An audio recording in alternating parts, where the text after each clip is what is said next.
تیر کی تیزی کے آگے بڑھ رہا ہے۔ میرے باپ کے بیٹے، تیر بھی خطا ہو سکتا ہے، ذرا سی رکاوٹ اسے روک بھی سکتی ہے۔ کیا تم یہ کہنا چاہتے ہو کہ خالد کو وہیں رک جانا چاہیے جہاں اس نے فارسیوں کو شکست دی ہے؟ مثلا نے کہا، خدا کی قسم تم ایک بات بھول رہے ہو، شہنشاہ فارس کو اپنی شہنشاہی کا غم ہے اور ہمیں اپنے اللہ کی ناراضگی کا ڈر ہے۔ اردشیر اپنے تخت و تاج کو بچانا چاہتا ہے، لیکن ہم شاہ دو جہاں صلی اللہ علیہ وسلم کی آن کے خاطر لڑ رہے ہیں۔ سمجھنے کی کوشش کرو میرے بھائی، یہ بادشاہوں کی نہیں عقیدوں کی جنگ ہے۔ ہمارے لیے یہ اللہ کا حکم ہے کہ ہم اس کے رسول صلی اللہ علیہ وسلم کا پیغام دنیا کے آخری کونے تک پہنچائیں۔ ہمارا بچھونا یہ ریت ہے، یہ پتھر ہے، ہم تخت کی طلبگار نہیں۔ میں سمجھ گیا ہوں، مانا نے کہا۔ نہیں، مسنا نے کہا، تم ابھی پوری بات نہیں سمجھے۔ تم بھول رہے ہو کہ ہمیں ان مسلمانوں کے خون کے ایک ایک قطرے کا انتقام لینا ہے جو فارسیوں کے زیر نگیں تھے اور جن پر فارسیوں نے ظلم و تشدد کیا تھا۔ خالد فارسیوں کا یہ گناہ بھی کبھی معاف نہیں کریں گے، کبھی نہیں بخشیں گے۔ وہ مظلوم مسلمان مدینہ کی طرف دیکھ رہے تھے۔ میں تمہیں کہہ رہا تھا کہ میں فارسیوں کے تعاقب میں نہیں آیا، میں فارس کے اس لشکر کی تلاش میں آیا ہوں جو ہرمز کی شکست خوردہ فوج کے مدد کے لیے آ رہا ہوگا۔ مجھے پوری امید ہے کہ ان کی کمک آ رہی ہوگی، میں اسے راستے میں روکوں گا۔ پھر اتنی باتیں نہ کرو منا نے کہا، مجھے کچھ سوار دے دو اور تم آگے نکل جاؤ۔ یہ خیال رکھنا کہ فارسی اگر آ گئے تو ان کی تعداد اور طاقت زیادہ ہوگی، آمنے سامنے کی ٹکر نہ لینا۔ جا میرے بھائی، میں تجھے اللہ تعالیٰ کے سپرد کرتا ہوں۔ کسی بھی مورخ نے سواروں کی صحیح تعداد نہیں لکھی جو مسنا اپنے بھائی منا کو دے کر چلے گئے تھے۔ بعض مورخوں کی تحریروں سے پتہ چلتا ہے کہ سواروں کی تعداد 300 سے کم اور 400 سے زیادہ نہیں تھی۔ منا نے اتنے سے سواروں سے ہی قلعے کا محاصرہ کر لیا اور قلعے کے دروازے کا اتنا قریب چلا گیا جہاں وہ تیروں کی بڑی آسانی سے زد میں آ رہا تھا۔ دروازے کے اوپر جو برج تھا اس میں ایک خوبصورت عورت نمودار ہوئی۔ تم کون ہو اور یہاں کیا لینے آئے ہو؟ عورت نے بلند آواز میں منا سے پوچھا۔ ہم مسلمان ہیں، منا نے اس سے زیادہ بلند آواز میں جواب دیا۔ ہم میدان جنگ سے بھاگے ہوئے فارسیوں کے تعاقب میں آئے ہیں۔ اگر تم نے قلعے میں انہیں پناہ دی ہے، تم انہیں ہمارے حوالے کر دو، ہم چلے جائیں گے۔ یہ میرا قلعہ ہے، عورت نے کہا۔ بھاگے ہوئے فارسیوں کو پناہ کا نہیں، یہاں کوئی فارسی سپاہی نہیں۔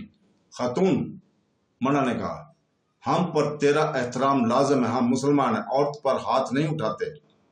ہم پر حرام ہے ہاتھ اٹھانا عورت پر، خواہ وہ قلعہ دار ہی کیوں نہ ہو۔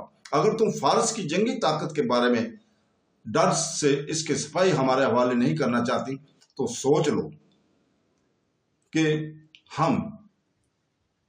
لو کہ ہم وہ ہیں جنہوں نے فارس کی اس ہیبت ناک جنگی طاقت کو شکست دی ہے۔ ایسا نہ ہو کہ تم پر ہمارے ہاتھوں زیادتی ہو جائے۔ ہم اسلام کے اس لشکر کا حال، ہر ہراول دستہ جو پیچھے آ رہا ہے، ہم نے مسلمانوں کا کیا بگاڑا؟ عورت نے کہا، میرا قلعہ تمہارے لشکر کے راستے کی رکاوٹ نہیں بن سکتا، تمہارا قلعہ محفوظ رہے گا۔ منا نے کہا، شرط یہ ہے کہ قلعے کا دروازہ کھول لو اور ہم اندر آ کے دیکھیں گے، تمہارے کسی آدمی سے کسی چیز کی میرے سوار ہاتھ نہیں لگائیں گے، ہم اپنی تسلی کر کے چلے جائیں گے۔ اگر یہ شرط پوری نہیں کرو گی تو تمہاری اور تمہاری فوج کی لاشیں اس قلعے کے ملبے کے نیچے گل سڑ جائیں گی۔ قلعہ کا دروازہ کھول دو، عورت کی تہمکانہ آواز سنائی دی۔ اس آواز کے ساتھ ہی قلعے کا دروازہ کھل گیا۔ منا نے اپنے سواروں کو اشارہ کیا۔ 300-400 گھوڑے سر پر دوڑتے آئے۔ منا نے انہیں صرف اتنا کہا کہ قلعے کی صرف تلاشی ہوگی، کسی چیز اور کسی انسان کو ہاتھ تک نہیں لگایا جائے گا۔ منا کا گھوڑا قلعے میں داخل ہو گیا، اس کے تمام سوار اس کے پیچھے پیچھے قلعے میں گئے۔ منا نے ایک جگہ رک کر قلعے کی دیواروں پر نظر دوڑائی، ہر طرف تیر انداز کھڑے تھے، نیچے اسے کہیں بھی کوئی سپاہی نظر نہ آیا۔ منا نے سوار قلعے میں پھیل گئے تھے، منا کے سوار قلعے میں پھیل گئے تھے۔ تم نے ٹھیک کہا تھا، عورت نے منا سے کہا، میں فارسیوں سے ڈرتی ہوں، اس قلعے میں کوئی بھی طاقتور لشکر آئے گا تو میں اس کے رحم و کرم پر ہوں گی۔ مسلمانوں کو میں پہلی بار دیکھ رہی ہوں اور تم انہیں ساری عمر یاد رکھو گی۔ منا نے کہا، خدا کی قسم تم باقی عمر ان کے انتظار میں گزار دو گی۔ مسلمانوں کے لیے حکم ہے کہ قلعوں کو نہیں دلوں کو سار کرو، لیکن دل قلعے کے دیواروں جیسے سخت ہو جائیں۔ تم ہمارے لیے کچھ اور حکم ہے۔ ہم جب اس حکم کی تعمیل کرتے ہیں تو فارس کی طاقت بھی ہمارے آگے نہیں ٹھہر سکتی۔ کیا تم نے انہیں بھاگتے دیکھا نہیں؟ کیا وہ ادھر سے نہیں گزرے تھے؟ قلعے دار عورتوں نے جواب دیا، ذرا سی دیر کے لیے یہاں رکے بھی تھے۔ انہوں نے بتایا تھا کہ وہ مسلمانوں سے بھاگ کر آئے ہیں اور وہ 10-12 آدمی تھے۔ میں حیران تھی کہ اتنے ہٹے کٹے سپاہی خوف سے مرے جا رہے تھے۔ میں ان پر حیران تھی کہ وہ کون ہیں جنہوں نے فارس کے اس لشکر کی اس قدر دہشت زدہ کر کے بھگایا تھا کہ تم جب ان کی دیکھو تو وہ لوگ جنہوں نے فارسیوں کو شکست دی ہے تو میری ہمت جواب دے گی۔ میں نے قلعے کا دروازہ خوف کے عالم میں کھولا تھا۔ میں تم سے اور تمہارے سواروں سے اچھے سلوک کی توقع کی ہی نہیں سکتی تھی۔ مجھے ابھی تک یقین نہیں آیا کہ تم اپنے متعلق جو کہہ رہے ہو وہ سچ کہہ رہے ہو۔ یہ خاتون منع کے اس عمارت میں لے گئی جہاں وہ رہتی تھی۔ وہ تو شیش محل تھا۔ اس کے اشارے پر 2 غلاموں نے شراب اور بھنا ہوا گوشت منع کے سامنے لا رکھا۔ منع نے ان چیزوں کو پرے کر دیا۔ ہم شراب نہیں پیتے، منع نے کہا، اور میں یہ کھانا اس لیے نہیں کھاؤں گا کہ تم نے مجھے ایک طاقتور فوج کا آدمی سمجھ کر خوف سے مجھے کھانا پیش کیا۔ میں اسے بھی حرام سمجھتا ہوں۔ کیا تم مجھے یہ بھی حرام سمجھتے ہو؟ اس خوبصورت اور جوان عورت نے ایسی مسکراہٹ سے کہا جس میں عورت کا تاثر تھا۔ ہاں، منع نے جواب دیا، مفتوح عورت کو ہم شراب کی طرح حرام سمجھتے ہیں، اور وہ اس وقت تک ہم پر حرام رہتی جب تک کہ وہ اپنی مرضی سے ہمارے عقد میں نہ آ جائے۔ منع کو اطلاع دی گئی کہ اس کے سوار قلعے کی تلاشی لے کر آ گئے۔ تو دوستو، اس کے ساتھ ہی ہم آج یہیں پہ رکتے ہیں۔ کل تک کے لیے، کل انشاءاللہ تعالی ہم یہیں سے شروع کریں گے۔ ہم دعا کرتے ہیں اللہ تعالیٰ سے کہ وہ ہمیں قرآن پاک اور سنتے نبی بھی صلی اللہ علیہ وسلم کی پیروی کرنے کی توفیق عطا فرمائے۔ آمین ثم آمین۔ اللہ حافظ۔